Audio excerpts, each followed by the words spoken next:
effective leader will directly impact the workforce as a whole. How? Leaders set an example by the way they behave, or rather show up.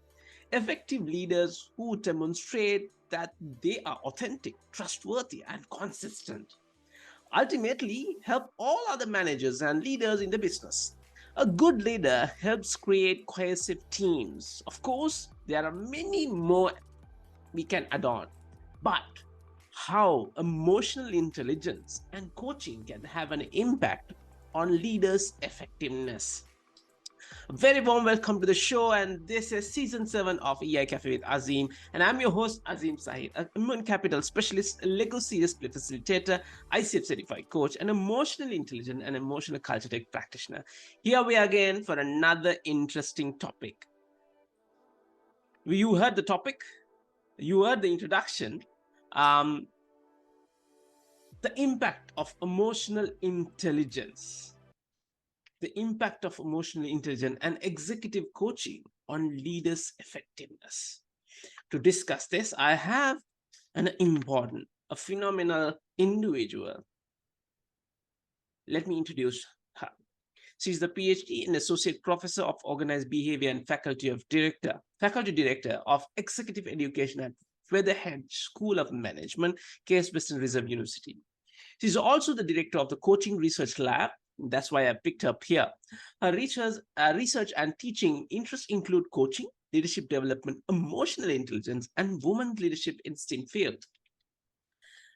She is the author of numerous academic practitioner articles and co-author of the book Helping People Change, Coaching with Compassion for Lifelong Learning and Growth, with her colleagues, Dr. Richard Boates and Melvin Smith.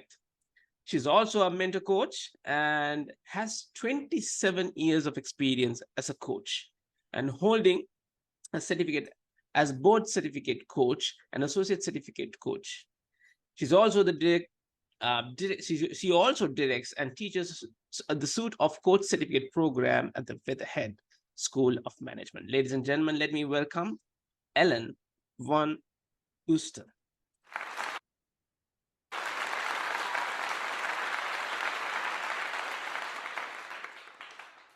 Ellen, welcome to the cafe. Thank you so much. What a delight to be here with you. Thank you very much. And it's a pleasure and honor to host you in my podcast. Such a caliber individual. As I mentioned, I did host Dr. Richard Boates, and he did speak a lot about you. So I thought I have something in my mind, I should get her on my podcast as well to talk about some of your favorite areas. I think you have done research and you are doing research these days. So you heard the introduction. Leadership, yes, everybody's talking about leadership, but the element of emotional intelligence and coaching, how can this particular aspect come into picture? That's why I picked you, and I think I picked the right person to have this conversation. So Ellen, just to start off, I just want to get your brain on this. Like in the past, we have spoken a lot about leadership theories, styles, and many other. In your view, how leadership have changed since last couple of years? What is your take? Well, I want to start off by saying, yes, you have definitely touched on my favorite topics. So emotional intelligence and coaching. I do a lot of work with students aspiring to be better leaders and current managers and leaders in organizations. And it's very meaningful work. And for me, the part of the reason is that it's an innately human kind of topic and human condition, really, for us to really understand how we are, I like to say, wired, so to speak, as emotional beings. And that has gotten kind of a bad rap historically because of the fact that in business and in our workplaces for many, many years, the prevailing thinking was that there's no room, there's no place for emotions. The reality is we can't separate that out from who we are and how we're physiologically, made as humans. So really understanding that, appreciating that, and being able to then manage our own emotions well and do that with and through others is really the key. And it often then opens people up to all sorts of realizations that can be very helpful, for them in their own life and work. So that's the space that I spend a lot of time in as a researcher, as a coach, as an educator. So thank you for inviting me to have a conversation with you about it. I think your question around how has leadership really evolved or changed in the last couple of years is a great one, because we've really seen, right, the broader environment change in a dramatic way around something that we have no control over, namely the pandemic is one of many areas, right? And what we've seen is that emotional intelligence is still critical, broadly speaking, for leader effectiveness. But there's a couple of competencies or elements of emotional and social intelligence that are even more salient or needed. And one of those is empathy. So empathy is our ability, right, to be able to put ourselves in the shoes of someone else and see their world as they see it. My colleagues and I, Richard Boyatzis and Melvin Smith and many others, also have extended that to include compassion. And so compassion in component, meaning like it's not just seeing the world as somebody else would see it, but being able to act out on that, be able to help them, be able to kind of be there for that person. So it's more of a taking action once we have that kind of awareness. More than ever, a leader's ability to demonstrate empathy and compassion distinguishes them in our environments, right? There's so much change, so much uncertainty. There's one other one, and then I'll pause, and that is resilience. So resilience is a combination of a number of emotional and social competencies, but it's, in short, the ability for a person to be able to kind of marshal the internal resources and the hope and optimism to be able to kind of push through or keep going through some difficult times.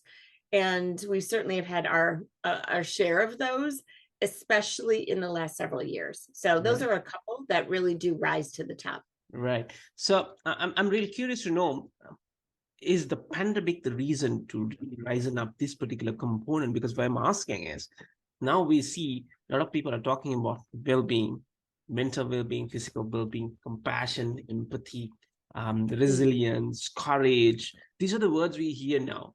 But when we go back like 5 years or 4 years, leaders talk about numbers, KPIs. So is the pandemic is a big light has come across? What do you think on leadership? Well, there's still plenty of people and organization very focused on KPIs. And I'm not suggesting that's not still important, by the way. However, what I think the pandemic has brought to light is a shared experience globally, right? That's only part of the picture. That actually there are times, and maybe even many more times than we've thought about in the past or realized or accepted, where we really can't focus on the KPIs and the results without first focusing on the person. And so instead of thinking of these things as separate, they actually are extremely integrated. So I'd like to believe that the pandemic has really led to like an enlightenment around that, where we really can't focus on just the results because of this much people who are in greater need for our kind of human touch, our connectedness, and just being able to be recognized. We do know from psychology that fundamentally what has not changed is that people want and need to be understood and appreciated and connected. The pandemic especially kind of dialed up our awareness around that connection, the need for connection. We're social beings, right? And so to varying degrees, because there's different personalities, right? But we need some interaction and connection with others to be fulfilled and to be kind of healthy and feel safe and cared for. So that realization alone, or that awareness, and how now I think so many people really have experienced that and understand it, really does position us, hopefully, to be able to bring that into our work systems and workplaces and our families, quite honestly, Absolutely. even more. So I think it's Fantastic. been a gift in that sense. Yeah. It's just, what do we do with the gift, right? Let's unwrap it and explore the gift. Wonderful. Right. Thank you, Ellen. Thank you very much for sharing your experience and knowledge on that particular question. Next, I want to get into the whole content itself, emotional intelligence. I know your dissertation is based on that particular topic in terms of your PhD. Why this is an important skill for leaders, and what difference it can make or create? What is your thought? Lamia, thank you. I'm happy to share a little bit about the work that you just mentioned, and also link to a work of other colleagues. So in many organizations, going back to our conversation a moment ago, the focus had been, or maybe even still is, predominantly on just results, achieving results. And organizations realize often at some point, usually due to some sort of competitive force or a change in the environment, right, where they need to adapt, that only gets them so far. And that happened with an organization we were working with that led to the study you're referencing. It was a financial services organization. There had been a new leader, a CEO in place, and the previous leader and culture underneath that person was all about only results. So there were stories in the organization where the CEO would literally call you up and say, Azim, what have you sold today?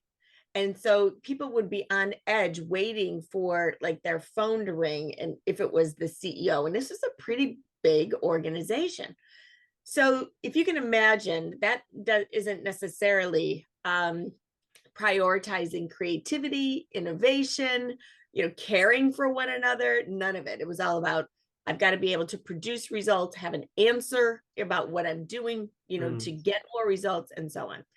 A new CEO was named, and he wanted to take a different approach because he realized we're not going to succeed in the market if we continue in these silos with people only focused on results. And what he really saw in his vision was that the organization needed to break down the walls between various divisions and have people work together. That seems very kind of basic, right? Nothing really revolutionary there. However, he realized pretty quickly that people didn't know how to do that, or maybe even see why they needed to do that. And so what happened next is they embarked on a leadership development initiative where they took the top 300 leaders and brought them together in small cohorts in a leadership development program where they learned about emotional and social intelligence. They also learned a lot about themselves. We followed Richard Boyatzis' intentional change theory, and individuals had a chance to stop and think about what they cared about, what they wanted to maybe do in the organization, what their core values were, and so on. And they did that with an executive coach. They also received 360-degree feedback on how they show up. You mentioned that in your opening remarks, like leaders, are impacting their environment all the time by how they show up, their sheer presence. This was completely new for everybody. And it was very well received, to a point where the CEO said to the organization development sponsor, I really don't know what's happening in this program and with the coaching, but I have a lot of really happy leaders. They're at my door thanking me for this opportunity. Hmm. And so that actually led eventually to me studying what was happening, because All right. they knew it was being positively received, and Mhm. leaders felt that they were changing in great ways and getting to know others in the organization. So they were really seeing the importance of collaboration, and also understanding how they need to change their own behavior. So we then collected some data. They gave me access to job performance data. I also had access to their 360-degree feedback data. And I collected some survey data and Mhm. triangulated all that data together. And what I was looking at was, does emotional and social intelligence really matter to, for organizational outcomes? Right. And if you add a coaching relationship to the mix, does that matter? Does that have any bearing on the Mm. outcome? And the results at a high level, just to summarize, that were definitively yes and yes, meaning that emotional and social intelligence was directly and positively related to job performance, meaning the higher an individual's emotional and social intelligence, the higher their job performance. So it's a positive and significant relationship. That is actually well established in the literature. So I was adding to that. For this particular organization, that was like unbelievably positive.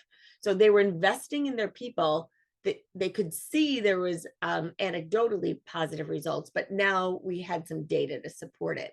What was really novel, though, was we had added coaching into this, right? And the organization just took our word on it. They really weren't familiar with coaching. They weren't sure it was an additional investment. We found that when there was a positive and high quality coaching relationship as perceived by the leader, so the leader would say, yes, I really think that this relationship for me has been helpful, important, and so on. That leader reported higher levels of work engagement and career satisfaction, and an ability to create a more comprehensive personal vision. And that was mind blowing, for the organization and for us, because it really then says, if you can add coaching to the mix Right. in the way that we did, it becomes like an amplifier for all of the results. So I get excited. Let me pause there in case you have questions or we want to go in a Yeah. different direction. But No. that's the essence of that study. Yeah, I think it's a brilliant example. The brilliant, I believe, brilliant research. When you're talking the two aspect, what comes into mind is from you and the whole book, right? Mhm, Compliance versus compassion. mhm, mhm, It just like how the compliance related tit to tat. You do this, I give this, rather getting into compassionate mode, to mhm. help people to grow, help people to elevate, is something I am just trying to pick it from your insight. But is that correct, Ellen? It absolutely is correct. And so this compassion compliance, I think of it as like a tension or a dialectic, right? So the core of the issue is that most of the time, for most of us, right, we deeply want to help somebody else. So think of, roles as managers and leaders, and those of our listeners here who are mentors, even coaches for others, even parents, right? Any field, physicians, healthcare workers, educators, teachers, we could go on and on. Most of the time, we really want others to be successful. We want to play some role in helping them. Yeah. But the way that we go about that often yields the exact opposite, because we've grown up in many of our systems believing that the way to help people is to point out all the things they're doing wrong, Mm. like all the gaps, all the weaknesses. And that comes from different kind of influences or orientations. Certainly when we work with like people in the sciences and engineering, for instance, the whole mentality is around solving problems, right? Mm. And so that works very well and is essential in that work. Same way with like healthcare, you're diagnosing what is happening with the patient. The issue is when we bring that over to like the idea of like inspiring and developing people, it doesn't translate. People aren't inspired and developed when we say, you go do this, you know, fix this. But that's really what's ended up in a lot of our ways of interacting and working. Is it a quick fix one? Is it what they're expecting, a quick fix, isn't it? Absolutely. And also it's like telling people what to do. We think that they'll go listen. So the compliance piece, right, is that you know, Azim, just go fix this, or I need you to get more results or whatever. You're going to go do that. It doesn't work. We know from motivation theory that actually we need to inspire people so that it comes from within them. It's like igniting a flame within a person, as opposed to like lighting a fire underneath them where they're constantly hopping and moving and moving.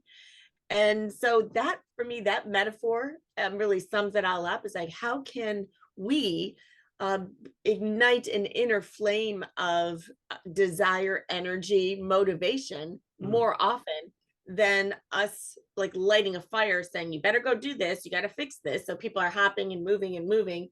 But they're really not engaged then. We're also not getting all of their creativity and like, you know, their gifts in the world. We're not accessing those.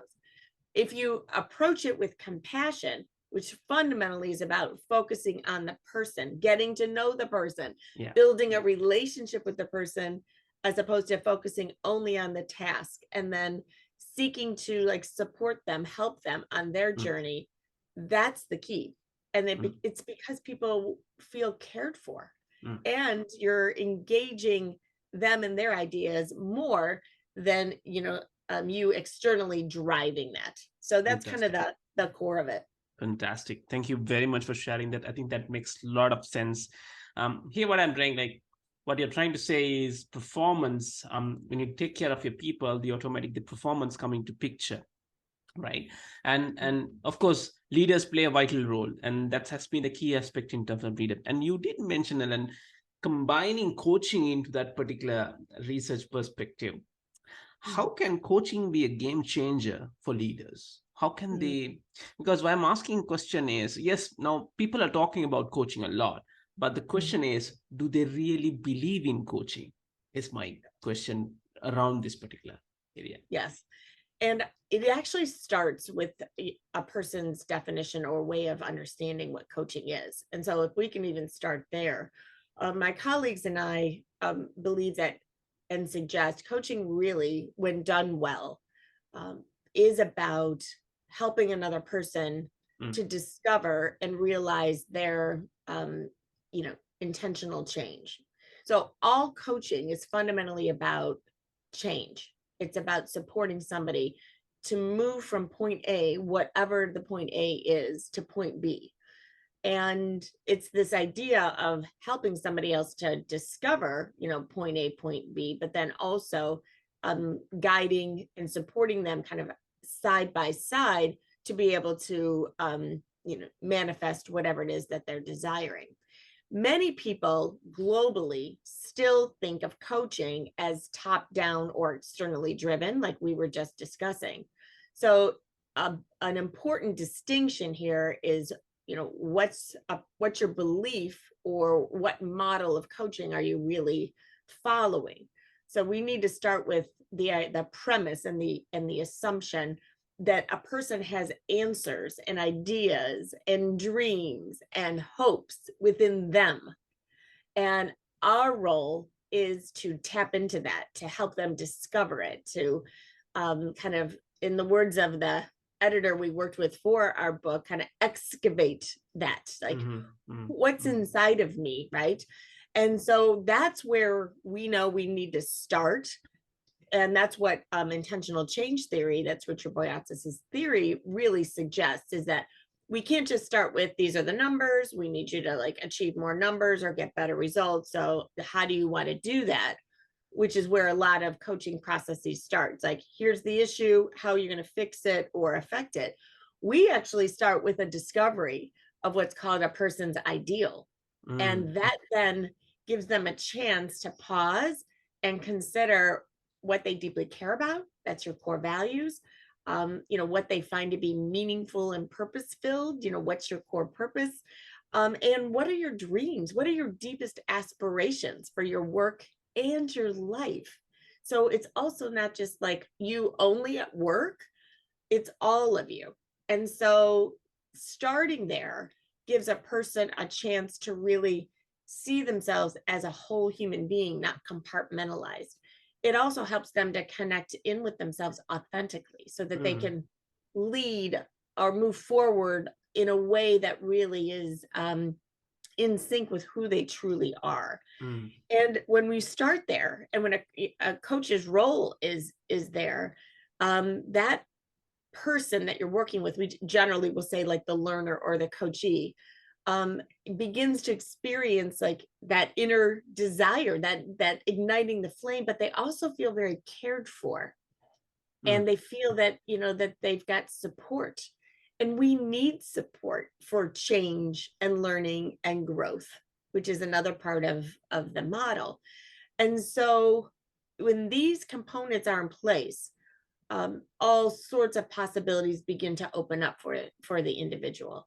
But if I kind of went back to the core of it, what coaching really provides is a safe, psychologically safe person, and like a relationship where somebody is invested in the success and the growth of somebody else.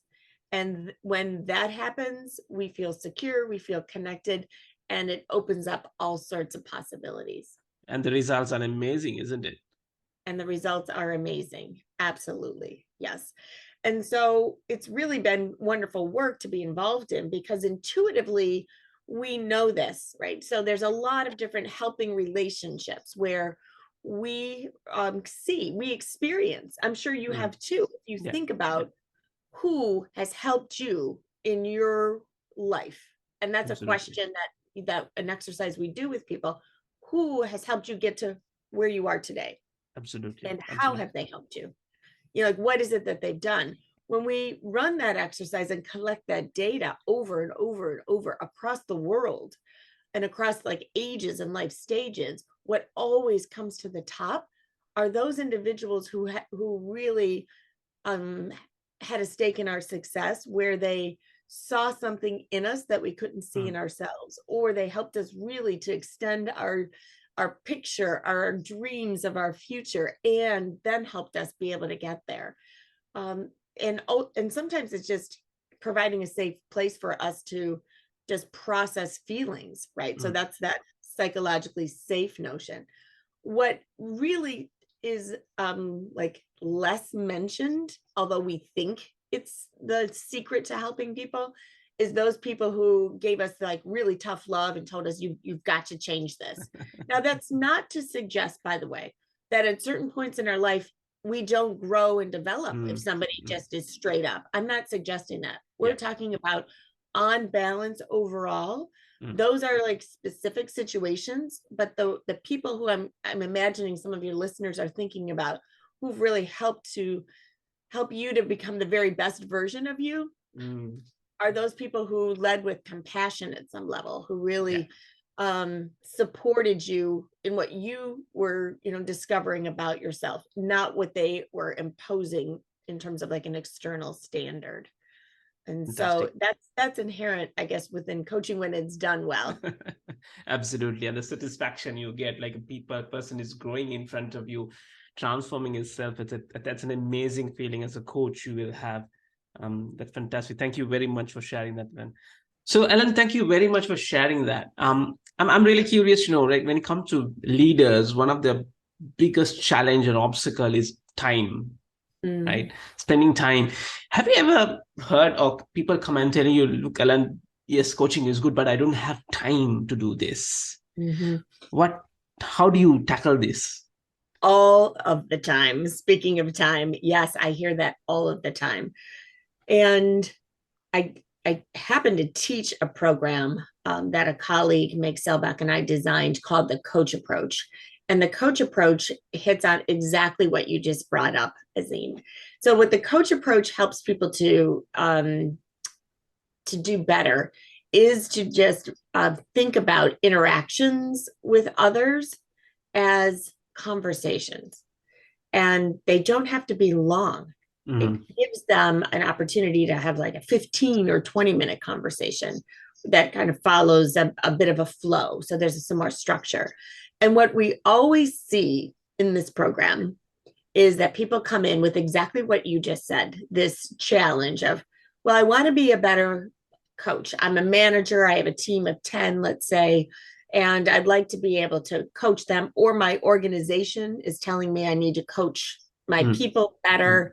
There's different reasons, but they say, I just don't have the time to coach. I mean, it's nice to talk to people all day, but I've got work to do. And so we just say, okay, absolutely. We all have work to do. And so when individuals are thinking that the work is separate from talking to people, that's part of the assumption that we start with. And then we add to that, like, what's your mindset? What mindset are you carrying around how people really develop and do their best work? And then we bring in some concepts like growth mindset and really believing that learning and growth and change for people, it takes time. It doesn't happen like overnight. You haven't gotten to where you are today. I haven't gotten where I am today. And your listeners, this is true for them too. All of a sudden just saying I'm able to do this. And now I'm a successful manager or leader or whatever. It's a process of learning. So we start there, reminding people of that. But we also suggest like the answers are within the other person. The ideas are within. Do you believe that? Do you see that a person has the ability, right, to think for themselves? And at surface level, most people will say, well, of course. But actually, if we're always telling people what to do and pointing out what they're doing wrong, it actually is doing just the opposite. So we hit that assumption and that mindset. But once we can give people some tools just to be able to, like, for instance, have a conversation with some questions and then you listen. So the key is ask some questions and then listen, as opposed to constantly interrupting and talking over people, which is not always easy for most of us. Absolutely. I was just going to interrupt you. Like, is it possible for leaders? Because they always tell. And can you pause? Wait for a minute. Pause. Is it possible? It's absolutely possible. And it's not only that, but it's enjoyable if you can manage yourself, right? So it requires a lot of self-management. And often it's like a style of communicating that we've either been exposed to, kind of throughout our life or in our families or in our work systems or culturally, it might be a societal kind of norm that's how people communicate. So it's rewiring that a little bit, which might feel awkward at first. But what's really enjoyable for people when they practice it is listening to somebody else who they're helping, right? And guiding that person with some questions that are open-ended for them to think and reflect for themselves and to give you the answer. It's a process, but at the end of the day, it helps the person who's in the manager role, or again, the parent or whomever, we're talking about, because you want people to be able to think for themselves and to then go on and do whatever it is that they need to do. They're more engaged, they learn more. And as you pointed out a little bit ago, it's rewarding to play a role in somebody else's success and to know that you've kind of given them wings to fly. And that's really I think the beauty of it right there. But even within 10 or 15 minutes of sitting down and checking in with people, amazing things can happen. So it goes back to that we're wired for social connection as human beings. And we feel cared for when, like, our manager stops in and says, how you doing? Or tell me what's happening and can I support you in anything? Like, wow, maybe there's an issue and maybe it's just, you're like, this person understands me or is seeking to understand and appreciates my work. So it goes back to these innate human needs we talked about, right? Yeah. All of us at some level wish to be understood and appreciated. Absolutely. And so that's really the key. It doesn't take a whole lot of time at all, but it does often require some self-management on our part. And the time to learn the process. Yes. Yeah, absolutely. Thank you very much for sharing that. So here's my last question for you. You have been doing the research, you have been learning on it, you have been working around coaching and emotional intelligence. Throughout the whole years, how these two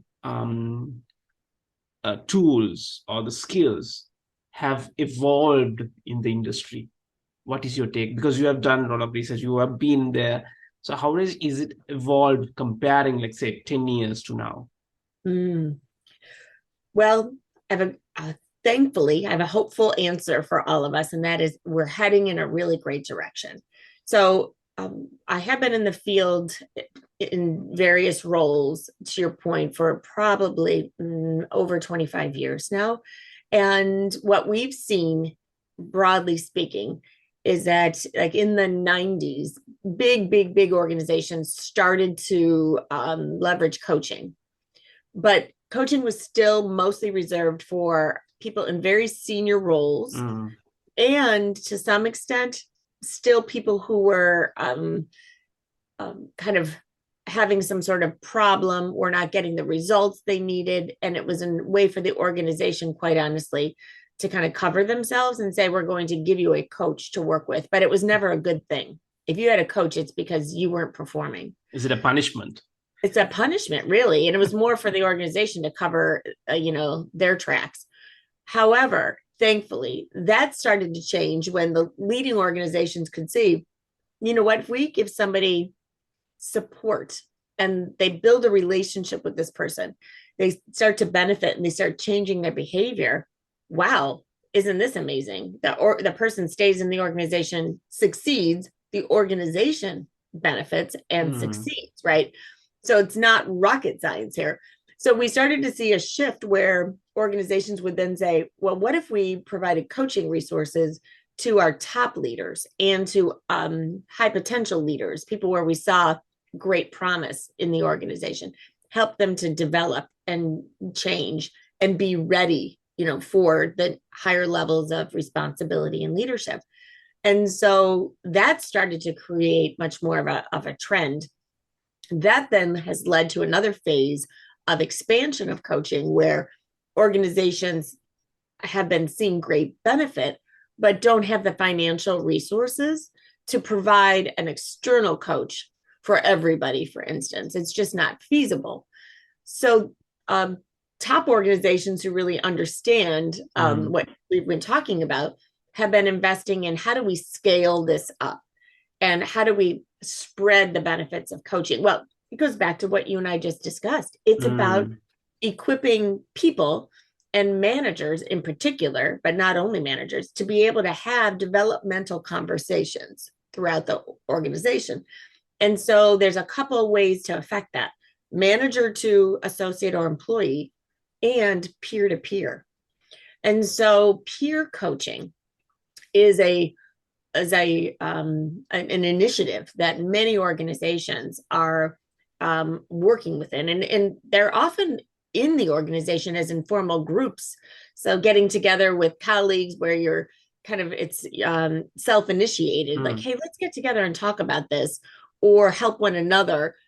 Anytime we've got those, sometimes they're called employee resource groups, in organizations if they're formalized. But those are structures for peer coaching to occur. And the more that organizations see that and leverage it and equip people with the skills, then amazing kind of possibilities then can unfold. My colleagues and I are actually focusing on researching that. So like the next frontier of coaching research for us is all around peer coaching and peer coaching in groups, in organizations, to really understand how is it beneficial, what really is happening, what are the possibilities there. And so we're at the doorstep now of coaching continuing to just expand in a way that it's woven into the very fabric of organizational life, and the possibilities there for people as humans, but also teams in organizations then becomes limitless. Because if you can unleash the innate imagination, right, and the creativity and a connectedness among people, you're really helping them to be healthy and whole, to, you know, bring a vitality to themselves and their work that really is like priceless. And so it just opens up all sorts of doors. So our work in the coaching research lab is to try to advance the study of these phenomena, understanding of them, but we do that in conjunction with organizations, so that we're very tightly connected to what's happening, you know, in the field and in practice. And I have to say, I'm very encouraged and excited to be able to continue to do this work, and hopefully, you know, share it with you and your listeners in the world in the future. Absolutely. Brilliant. Thank you very much for sharing that. That is a very good news. As you said, it was talked about only the C-suite to get coached or start coaching. But what you're trying to say is it's not on the top player anymore. The whole structure need to get the whole skill of coaching and helping each other to grow together. And I think that's where leaders play a vital role. And leadership is about absence, right? In the absence of leader, how the people perform. And that's what the expectation is about. I think coaching can be a fantastic tool. So Ellen, thank you very much for sharing that. Before I let you go, I always ask my guests, what would be your final key message or a tip or golden nugget for our listeners in terms of EI and coaching for leaders? Well, thank you for that. I'm going to tee off of something you just said. There's a phrase that comes from an article that was run in the Houston Business Journal, which is a newspaper in the United States many years ago. And it talked about an interview with a person who was very, very wealthy and popular. Carnegie was his last name. And so the reporter asked Carnegie, how is it that people had become so valuable to him that he paid them this much money, because he had like 43 millionaires at the time working for him.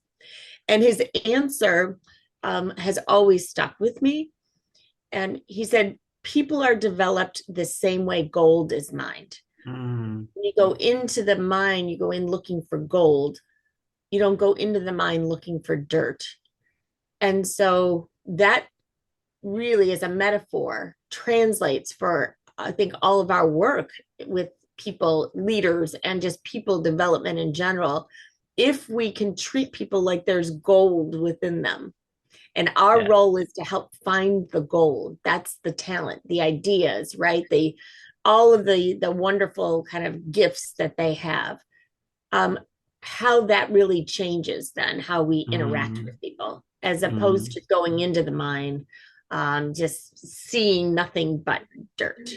And so as we wrap up today, I'll just leave everybody with that. So go into the mine looking for the gold in yourself and in everyone around you, and have fun with that process.